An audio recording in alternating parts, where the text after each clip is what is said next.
Hi mga madam! Kami ay magdi-dinner date ng aking asawa sa Janice Steak and Grill. Dito yan sa B Hotel sa Quezon City. So umakyat na din ako para pumunta ng lobby at naalala ko yan.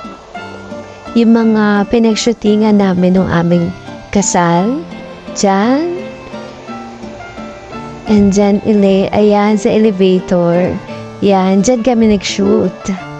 So, dito lang siya located sa baba ng B Hotel sa gilid. Si Janice Steak and Grill. Ayan.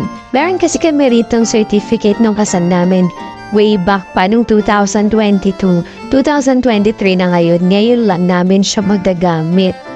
So, kami dalawa lang ni Mark ang kakain dito ngayon. So, umorder na kami. Ang serving nila is 30 to 40 minutes. At ayan na, in-order namin. Ito is 980 pesos in Mark. And then yung fries nila is 135. And then yung rice nila na steak rice is 150.